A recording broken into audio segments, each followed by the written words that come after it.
Hindi nakatakas sa kuyog ang isang lalaki sa Parañaque City matapos niyang mang-hostage ng isang batang babae. Yan ang aking tinutukan, exclusive. Unang nilapitan ng isang armado ng kutsilyo ang isang nakascooter sa bungad ng palengke. Pero mabilis na umalis sa kanyang scooter at naglakad palayo ang lalaki na ayon sa mga pulis ay unang tinarget na i-hostage ng suspect. Kaya pumasok ang suspect sa palengke at nabaling ang atensyon sa 2 taong gulang na bata sa gilid. Mabilis itong kinarga ng suspect at hinostage. Noon na, nabulabog ang mga tao sa Fisherman's Wharf ng Barangay La Huerta, Parañaque. Sinundan nila ang suspect at ang kanyang hostage. Ang ama naman ng bata, agad nakapagsumbong sa istasyon ng PNP Maritime Group sa lugar. Yung mag-asawa kasi pag sila nagtatrabaho, bit-bit nila yung anak nila sa trabaho. So nasa tabi lang nila ang bata. Biglang dumaan itong suspect at biglang tinangay niya ang bata. 2 pulis ang agad na dineploy. Sumabay sila sa mga taong humahabol sa hostage taker na noon daw ay hindi maipinta ang muka sa galit. Paulit-ulit niya lang sinasabi, huwag niyo akong lapitan dahil papatayin ko to. Na talagang gagawin niya, hindi siya nagbibiro na ituloy na itarak yung kutsilyo sa bata. Kaya hindi rin kami nag-insist na lapitan siya kasi pwede makompromise yun. Nagtagal ang hostage taking dahil hindi raw nakikipag-usap ang suspect. Actually, walang demand eh. Based dun sa investigation ng mga tropa natin, nung lumabas, nagkaroon ng family problem. Hanggang sa makakuha na ng tiyempo ang mga pulis. Nang ibabaraw ng suspect ang kutsilyo, dito na siya sinunggaban ni na Patrolman Melad at Staff Sergeant Catbunton. Sa kuha ng CCTV, makikita rin kung paano kinuyog ng mga tao ang suspect. Pagka takedown na po sir, yung bata po is kinover ko sir kasi ang dami pong tao, pati yung bata matamaan dun sa mga kuyog ng mga dumating na mga tambay. Sugatan si Patrolman Melad. Di ko po talaga binitawan yung kutsilyo kahit ramdam ko na parang mapuputol yung daliri ko. Yung nasa isip ko po kasi nun sir, baka may ibang makakuha, baka saksakin yung suspect o yung suspect yung may hawak ng kutsilyo, isaksak sa bata, kahit kanino. Kaya binitawan ko lang po nung nalaman ko na si kabady ko na yung mayawak. Ang suspect humingi ng tawad sa kanyang ginawa. Siyempre, hindi mo gusto maghiwalay kayo ng asawa mo. Sobra sirang pagsisisi ko. Naharap siya sa kasong serious illegal detention, child abuse, alarming scandal at illegal possession of deadly weapon. Para sa GMA Integrated News, Emil Zumangil, nakatutok 24 oras. Isa sa mga pinakaapektado ng nagpapatuloy na aktibidad ng Bulkang Kanlaon ang mga mag-aaral sa Negros Island. Ilang buwan din silang nag-evacuate kasama ang kanilang pamilya pero hindi ito naging hadlang para sa kanilang mga pangarap. Tuloy-tuloy ang pagtulong ng GMA Kapuso Foundation na nagtungo naman sa Canlaon City at bayan ng La Castellana. Ang bawat pagsikat ng araw ay sumisimbolo sa matayog na pangarap ng mga mag-aaral sa Barangay Malaiba sa Canlaon City, Negros Oriental. Apektado man ng pagputok ng Bulkang Kanlaon, hindi sila nagpatinag sa pagkamit ng kanilang pangarap. Gaya ng grade 6 student na si Chris, nakapagtapos siya with honors. Nagbungang araw ang sakripisyo sa pagsasaka ng mag-asawang sina Ricky at Junie Lee. Masaya naman ako dahil naglalaban naman niya yung kanyang pag-eskwela kasi bilang ama, support lang ako sa kanya. Noong nakaraang taon, 2 beses silang nag-evacuate. Umabot din ng 50,000 piso ang kanilang lugi dahil sa pinsalang dulot ng bulkan sa kanilang pananim. Napakalaking hirap kasi pag pumutok ang bulkan, kanang bakwit kami. Crowded kayo doon, magkasakit ang mga bata.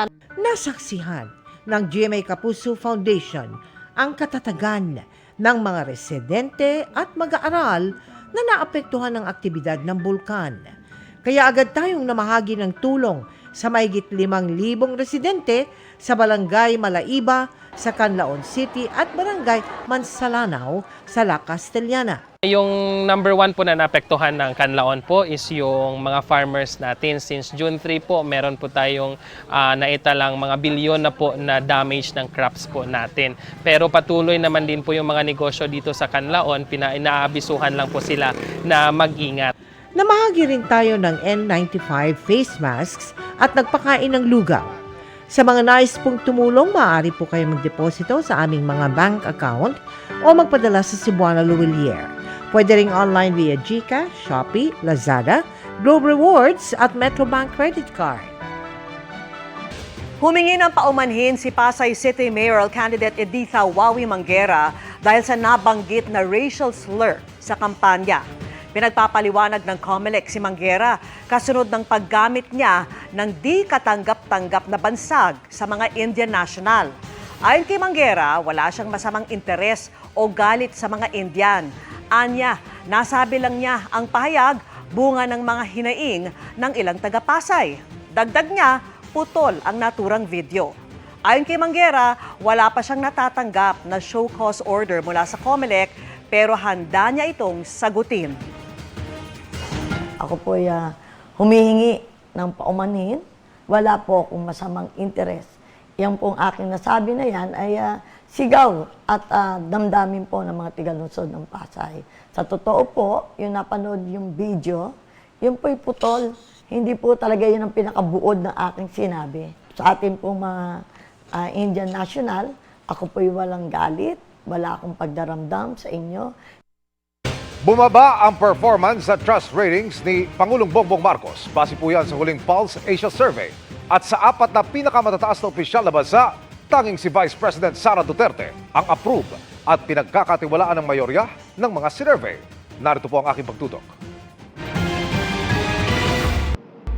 Sa pinakahuling ulat ng Bayan Survey ng Pulse Asia, tumaas sa 59% ang mga nasihan sa pagganap sa tungkulin ni Vice President Sara Duterte nitong Marso kumpara sa 52% noong Pebrero.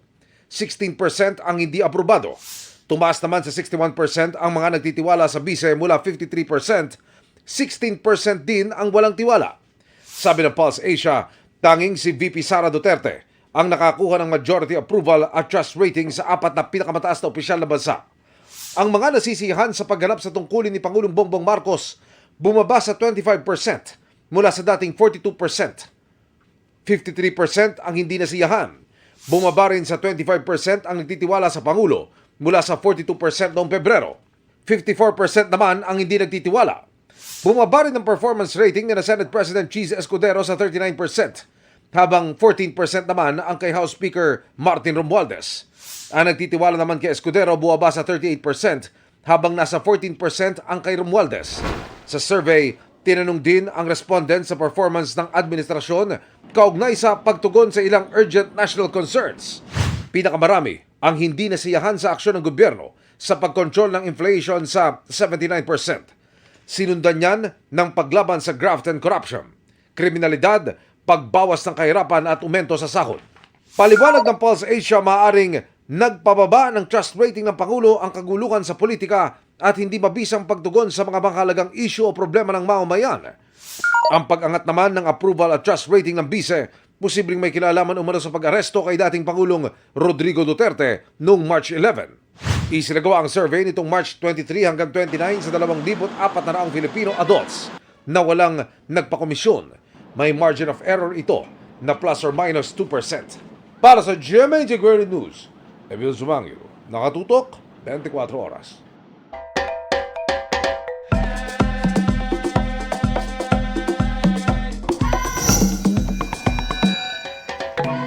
Living up to its name bilang ASEAN City of Culture, hindi maikakaila ang mayamang kultura at kasaysayan ng Cebu City. At kahit naging sentro na ito ng komersyo, industriya at edukasyon, sa paglipas ng panahon, buhay na buhay pa rin ang makasaysayang mga simbahan at lugar doon. Tara, pasyalan natin kasama ang balikbayan na si Nico Sereno ng GMA Regional TV.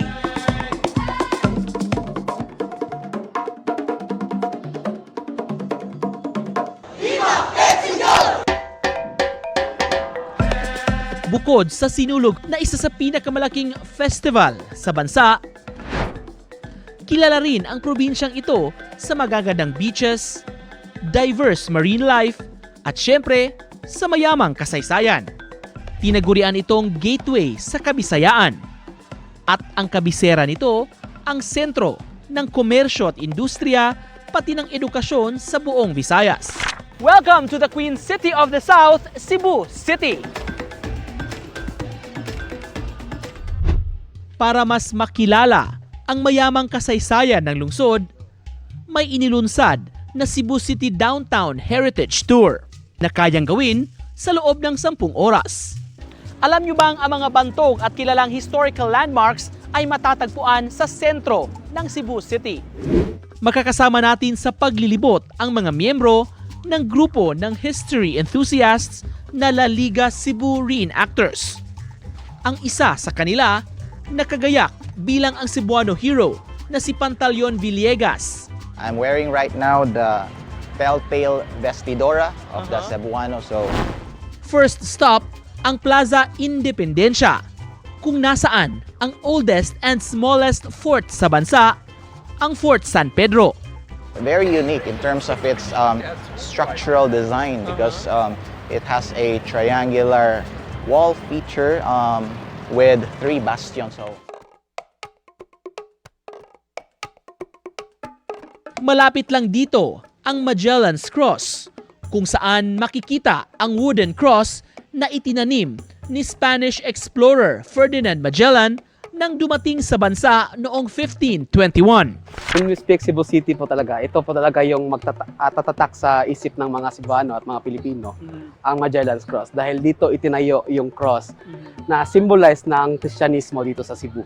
Nasa tabi lang nito ang Basilica Minore del Santo Niño, kung nasaan ang pinakamatandang religious relic sa bansa. This is the oldest church at dito rin natagpuan yung Santo Niño, kung saan hinahanap ng ang mga tauhan ni Miguel Lopez de Legazpi noon. Pati ang Casa Gorodo na ngayoy isang museo. Itong bahay na to, isa sa mga magandang halimbawa ng isang colonial era house o mas kilala natin dito sa Cebu na balay na tisa, mga bahay na may tila tiles ang bubungan. To the old Chinese tradition, 13 is a first number because of a certain pattern called oro, plata, mata. Oro, plata, mata, oro. Oro means gold. Thanks, good luck, prosperity. Ito naman ang Jesuit House na sinasabing itinayo noong 1730. This house is the oldest dated house in the Philippines. Ni-restore po ito na ang kanilang bahay and then 2008 po, inopen po nila into public as a museum. Ito naman ang Parian Heritage Monument na ipinatayo noong 1997. It's all about the events kung ano ang nangyari dati sa Cebu. So, moreover, talagang about siya sa Cebuano at pagdating nila Magellan, Battle of the Mactan, and even the Revolution. Next stop, we are here at the Calicolon. So, we call it as Heart of Cebu City kasi nandito siya sa center ng Cebu City. So, this was built in 1565. At matapos nga makita itong mga historical sites sa downtown Cebu, parang hindi na iwasan na nagugutom na tayo. Kaya tara, hanap tayo ng mga pagkaing tatak Cebu. Makasaysayan din ang Freedom Park kung saan ginagawa ang political campaign sorties at religious debates noong unang panahon. Malapit ito sa pinakamatandang market sa Central Visayas, ang Carbon City Market. At sa pagitan niyan, ang dating Warwick Barracks, isang military facility ng mga Amerikano. Ngayon, isa na itong hawker center. Dito pwedeng subukan ang tuslubwa na gawa sa pig brain. Una po itong mantika. Susunod po itong bawang at sibuyas. Bali, igigisa lang po siya, sir. Susunod na natin itong utak ng baboy. Tapos soy sauce. Ito yung last, yung magpapalasa talaga. Ito po yung sabaw. Sabaw po ng buwa. Po, sintayin na lang po natin na bumula siya. Para yan po talaga yung buwa is bula in Tagalog. Tapos yung tuslog is sausaw in Tagalog. Wow. Stop ng lasa, ma'am, no? Ulit. Tatasaw natin ulit. Mayroon din dito ng ibang Cebu delicacies tulad ng lechon Cebu at linarang ng Cebu. Hindi maikakaila ang patuloy na paglago ng ekonomiya ng Cebu. Sa kabila nito, hindi nakakalimutan ng mga tao ang makulay na kasaysayan at kultura ng lungsod na tinaguriang ASEAN City of Culture. Kaya paanyaya ng mga Cebuano, bumisita sa Cebu City at matutunan ang kahapon, baon ang mga leksyong dala nito. Kaya't balikan ang nakaraan at silipin ang kasaysayan. Nico Sireno para sa Balikbayan, the GMA Integrated News Summer Pasyalan, nakatutok 24 oras.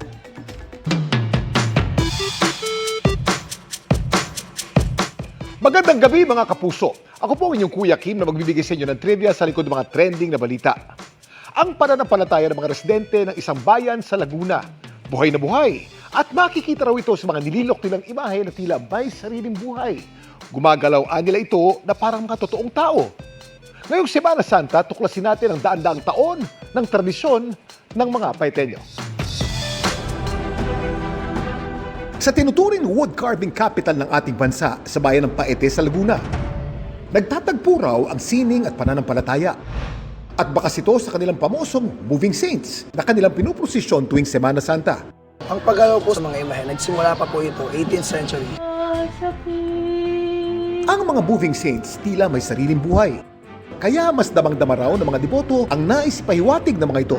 Siyempre po kamangha-mangha at namumukod tangi po na may image na gumagalaw.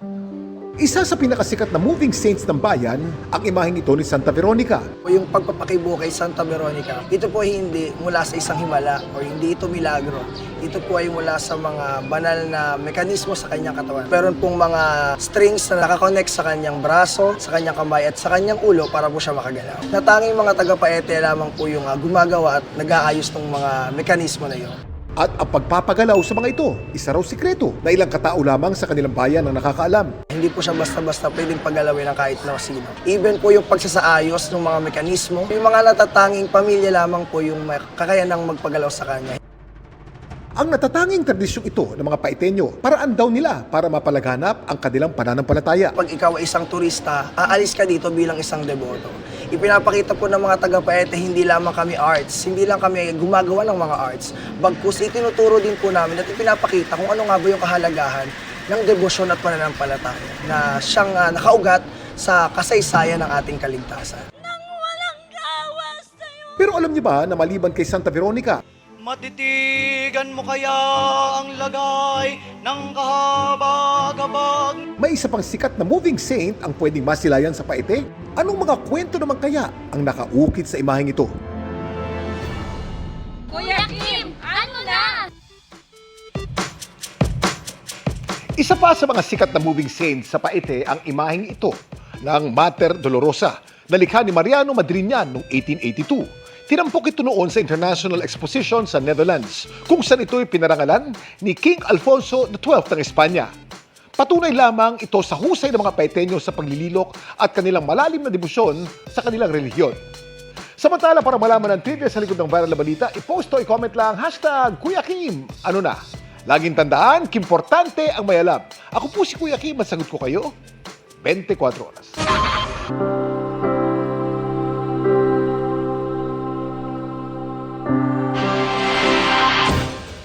Mahabang pila at delayed na dating ng mga bus ang pinitensya ng maraming pasahero sa Parañaque Integrated Terminal Exchange. Kaya ang iba, tiniis na lang na tumayo sa biyahe. Ang latest doon, alamin sa live na report ni Mariz Umali. Mariz? Mel, mas maraming hamon daw talaga ang kaakibat ng mas marami pang mga pasahero na dumagsa ngayong Miyerkules Santo dito sa PITX o Parañaque Integrated Terminal Exchange na inaasahang papalo hanggang mahigit 200,000 ang bulto o kasagsagan ng tinatawag na Holy Week Exodus. Sa kagustuhang makauwi agad sa Dasmariñas, Cavite, sumakay na sa punuang bus ang sima na si Alberto Cabani kahit matagal na tatayo sa biyahe. Kaya umuwi ng maaga rin, para maka-relax din ng maaga rin. Pinauna na siya ng ibang nasa harapan sa pila na mas malayo ang destinasyon. Paalala ng PITX na pwede lang ang tayuan kung mas malapit ang bababaan. Layo ko pa po sa 13 pa po ako Mga ilang oras yun? Kapag traffic po, pwedeng umabot ng 3 to 4 hours po. Traffic dahil sa dami rin ng mga sasakyan sa kalsada, kaya dagdag pagod sa biyahe ng mga bus at dagdag gastos sa krudo. Traffic po ngayon kasi marami kami tinadaanan na bayan, Tasma, Chaimus, Bacoor. traffic po, patagal ang biyahe. Mahaba na rin ang pila para sa ticket pa uwing Bicol. Pinalilista muna ang mga chance passenger. Ordinary bus na lang ang available dahil fully booked na ang mga de-aircon. Sa experience ko, pag nakasulat na doon, may chance na hihintayin yung papadating na bus, parang gano'n. Pero makakasakay naman. Kahit ang mga may ticket na, naghihintay pa rin dahil sa tagal ng dating ng mga bus. Dapat 3:30 dapat kami mag-aalis. Pero namumove talaga. Maghihintay na naman kami dito. Tapos bibili naman kami pagkain, tapos magastos na naman yun. Siyempre po, pag ganito ng mga last minute, at of course, dahil rush hour na ngayon, di ba, nagkakaroon na rin po ng build-up, papasok at palabas ng Metro Manila. So nakaka-contribute din po yan sa konti paghihintay ng mga kapuso natin dito. Siniguro naman ng PITX na makakasakay lahat dahil may mga extrang bus na binigyan ng special permits ng LTFRB. Ang pinaghandaan natin talaga yung volume na 200,000 upang sa ganun, pag dumating lahat yan, mapagsisilbihan po natin na maayos. Panay naman ang paalala ng mga security sa PITX para di maaberya ang mga pasahero. Regular din ang pagmamonitor ng mga tauhan ng LTFRB, bukod pa sa Police Assistance Desk na nakapwesto sa terminal. Fully booked na rin sa Victory Liner naman sa Sampaloc, Maynila, pero pwedeng mag-chance passenger. Magdaragdag nila sila ng mga biyahe. Mel, hanggang bukas, Huwebes Santo, inaasahan ang malaking bulto pa ng mga pasahero rito sa PITX. Inaabisuhan naman ang mga babiyahe na mag-travel light na lang para hindi makaabala sa kapwa at mas maging komportable rin ang mismong babiyahe. At yan ang pinakasariwang balita mula pa rin dito sa PITX. Balik sa'yo, Mel. Maraming salamat sa iyo, Mariz Umali. Sinulit ng Kapuso Stars ang Holy Week break para makapag-recharge at makapag-reflect with their loved ones. Silipin natin ang kani-kanilang trip dito sa bansa and abroad sa chika ni Nelson Canlas. Sixto turns 6. Malalolong inspired ang pinost na photo ni Dingdong Dantes nang batiin ang kanyang uniko iho na mahilig sa animals. Sa Instagram stories ni Dingdong, kita kung gaano kapogi ang birthday boy na nag-e-enjoy din sa kanyang pagkain ng ice cream sa Japan. Nagpunta rin ang Dantes Squad sa Safari Park at nagpakain ng ilang hayop. Enjoying K-drama vibes naman ang engaged sparkle couple na sina Shaira Diaz at E.A. Guzman sa Seoul. Binisita nila doon ang ilang BTS-related attractions. At para full experience ang K-drama feels, nagpa-picture pa ang dalawa na parang hango sa mga eksena ng K-drama. Nagpunta rin sa Seoul si Slay cast member Mikey Quintos. Ang kanyang co-star ni si Kapuso It Girl Gabby Garcia work mode sa Japan ngayong Holy Week. Mabuti na lang daw at sumunod doon ang boyfriend na si Khalil Ramos para samahan siya.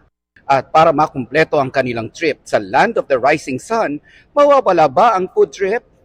After ng Japan, Siargao naman ang ini-enjoy ngayon ni Gabby. Biyaheng Batangas naman sina Limitless star Julian San Jose at Rayber Cruz. Kasama ng Julie Ver ang kanilang pamilya para sa Visite Iglesia. Kabilang sa stops nila ang Mount Carmel Church sa Lipa at Padre Pio Shrine sa Santo Tomas. Si Coach Zach Derek Monasterio sa Beach Italy next ang Summer Ready Bud kasama ang girlfriend na si El Villanueva. Nag-enjoy din si Derek sa pagkain ng sea urchin. It's a dream come true naman kay Cassie Legaspi, ang kanyang horseback riding experience by the beach. Nelson Canlas, updated sa Showbiz Happenings.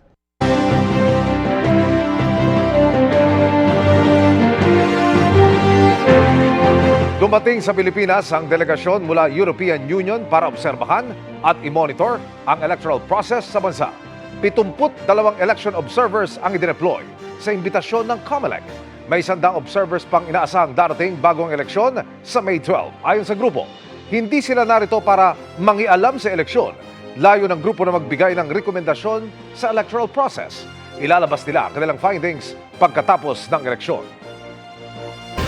Wala na ring patid ang dagsa ng mga biyahero sa iba't ibang terminals at pantalan sa iba't ibang bahagi ng Luzon, pati po sa Visayas at Mindanao. Nakatutok si Chino Gaston. Alas 3 ng madaling araw pa lang dagsa na sa Tabaco Port ang mga biyaherong tatawid pa Catanduanes. Naghahabol ang marami, lalo't may hanggang bukas na lang ang biyahe ng mga barko papunta at galing Catanduanes. Sa Sabado de Gloria na muling babalik ang regular na biyahe.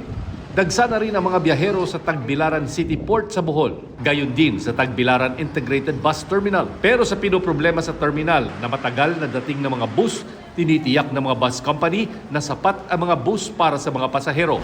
Halos wala ng patid ang dating at alis ng mga biyahero mula sa Clark International Airport. Inaasahang tuloy-tuloy ang dagsa rito ng mga pasahero hanggang sa linggo ng pagkabuhay. Ngayon pa lang, mas mataas na ng 20% ang bilang nila kumpara noong Semana Santa 2024. Pero wala pa namang congestion sa paliparan. Mahigpit ang seguridad yan, gayon din sa iba pang transport hub sa bansa. Sa terminal nga ng Coronadal City, may on-the-spot drug testing. Gayon din sa terminal ng General Santos City. Lahat ng tinest doon, negatibo sa droga. May surprise inspection at drug testing rin sa mga bus terminal sa Lawag, Ilocos Norte. Pero bukod sa pagiging abala dyan, may ilang pulis lawag na namanata rin sa pamamagitan ng pagbubuhat krus para sa Station of the Cross sa loob ng Ilocos Norte Police Provincial Office. Bukod sa pamamanata, pagkakataon sa maraming bakasyonista ang magpahinga. Sa San Luis, Aurora, in-enjoy ng ilan ang paliligo sa mga ilog o pagtatampisaw sa mga irigasyon. Sa bayan naman ng Dilasag, naglagay na ng mga improvised boya sa ilang beach. Inilatag yan sa mga lugar kung saan may mga naitala na mga pagkalunod noong nakarang taon. Para sa mga emergency, nagtalaga na rin ang mga otoridad ng Emergency Response Desk sa iba't ibang pasyalan na magbabantay 24 oras. Para sa GMA Integrated News, Chino Gaston Nakatutok, 24 oras. Salamin sa dingding. Nasa bahay na nga ba ni Kuya ang pag-ibig?